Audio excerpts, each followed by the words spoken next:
Hello la team, bienvenue dans la présentation de mon Home Lab. Rien à voir avec le montage vidéo, c'est une passion que je me suis développée depuis ces derniers mois. Sur Instagram, je vous avais posté ce reel où je vous présentais mon Home Lab et aujourd'hui, on va rentrer un petit peu plus dans les détails. Alors, il y aura pas beaucoup de montage, il y aura que des cuts. Le but, c'est juste si vous êtes intéressé, bah voilà, je vous montre un petit peu les détails de mes machines virtuelles. Donc nous voici sur Proxmox. Alors Proxmox, c'est quand même assez connu, ça permet d'héberger plusieurs machines virtuelles au sein d'un seul et même PC. Et donc comme ça, vous pouvez installer des machines virtuelles qui ont des rôles différents et qui sont vraiment isolées entre elles. Et donc moi, j'en ai créé 4. Mon VPS, où j'ai installé Dogploy, mon serveur IA, on va dire, qui tourne sur une RTX 4070 Ti avec 12 Go en VRAM, donc c'est pas énorme, mais ça suffit pour des petits modèles. Umbrel OS, qui est un OS qui est juste hyper stylé, et dessus j'ai installé notamment Home Assistant, où on va faire un petit tour juste après. Et enfin, TrueNAS, qui me permet de brancher un HDD et de le transformer en NAS, donc qu'il soit connecté sur le réseau. Donc sur mon Mac, je peux accéder au disque dur qu'il y a sur mon serveur. On va commencer donc par Dogploy. Alors Dogploy, c'est une solution qui est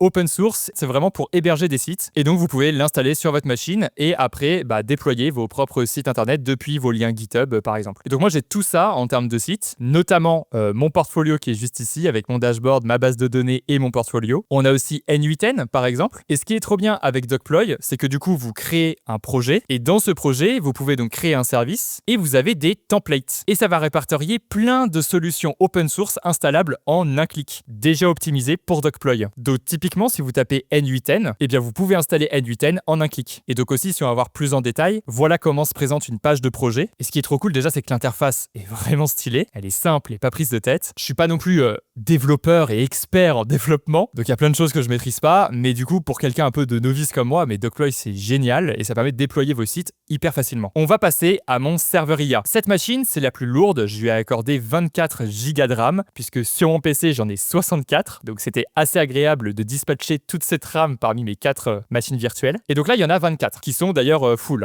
Et donc sur cette machine, j'ai installé OpenWebUI. Alors OpenWebUI, c'est un peu un wrapper de LLM, je sais pas si ça se dit, mais donc ça permet d'avoir une interface un peu comme LM Studio par exemple, c'est un peu le même style en fait. Vous installez via Oyama vos modèles et ensuite vous connectez Oyama à l'interface OpenWebUI. Mais donc voilà un petit peu tous les modèles que j'ai installés, notamment par exemple Gemma 4 qui est sorti très récemment, le modèle open source de Google, ou encore on a Ministral 3B, 14B, mais étant donné que j'ai que 12 Go de VRAM, je peux pas installer des modèles à 32B, c'est pas possible. Sur mon Mac Studio, ça tourne, mais pas du tout sur mon serveur, donc on reste raisonnable. Et en fait, pourquoi j'ai fait ce serveur IA ? C'est une question de vie privée et c'est une question surtout d'écologie. Typiquement, moi, ça m'énerve d'aller sur ChatGPT pour dire vérifie l'orthographe de ce mot. Ou même, par exemple, reformuler un mail, écrire un mail, enfin des tâches quand même assez simples. Ça m'énerve de solliciter des LLM puissants qui fonctionnent sur des data centers. Et donc, que ma requête consomme de l'électricité et de l'eau potable dans un data center dans le désert, je suis en mode, bon, pas dingue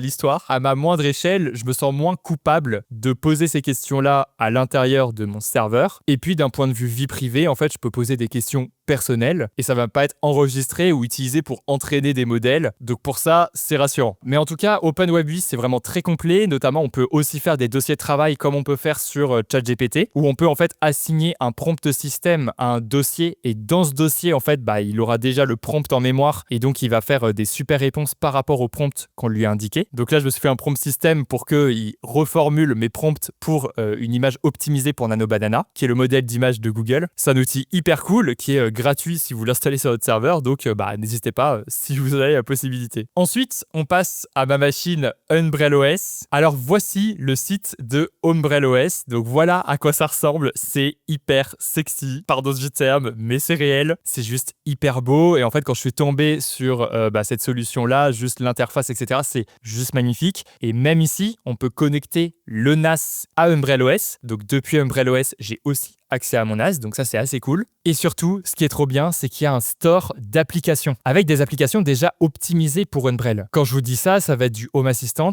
du Tailscale, du OpenClaw et aussi OpenWebUI. Vous n'êtes pas obligé de faire une machine comme j'ai fait à part, vous pouvez l'installer directement sur Umbrel. Et donc, voici à quoi ressemble mon Umbrel. Voilà un petit peu les applications que j'ai installées dessus. OptimeCuma, ça permet en fait de répertorier tous vos sites internet. Donc, moi, ils sont hébergés sur Dogploy. Et en fait, ça me permet de savoir s'ils sont bien en ligne ou pas. Ça envoie un ping toutes les, je crois que c'est 30 secondes, quelque chose comme ça, ou 1 minute. Et donc, ça permet de m'indiquer la disponibilité du site, avec le temps de réponse, etc. Tout ça, ça tourne en local, donc c'est juste génial. Ensuite, Tailscale, c'est un peu la solution obligatoire à avoir sur son serveur. Le problème qu'il y a, c'est que votre serveur et vos machines virtuelles, vous pouvez y accéder chez vous, puisque vous êtes connecté au Wi-Fi et tout fonctionne en réseau local. Mais imaginons, vous voulez accéder à Home Assistant, par exemple, depuis l'extérieur de chez vous, eh bien, vous ne pouvez pas, puisque vous êtes connecté en données mobiles et pas en Wi-Fi. Donc c'est juste logique, vous ne pouvez pas accéder à vos machines virtuelles qui sont sur votre réseau local. Mais donc Tailscale résout ce problème. Pour vous expliquer le plus simplement possible, vous vous créez un compte sur Tailscale. Sur ce compte, vous pouvez en fait relier des machines. Donc par exemple, vous allez relier votre serveur et vous allez relier votre MacBook Pro par exemple sur lequel vous voulez accéder à votre serveur. Et donc en fait, sur votre MacBook, quand vous allez activer Tailscale, vous allez activer le VPN. Et si vous êtes connecté au même compte que le serveur est connecté, eh bien vous allez pouvoir accéder à toutes les machines de votre serveur parce que vous êtes connecté sur le même réseau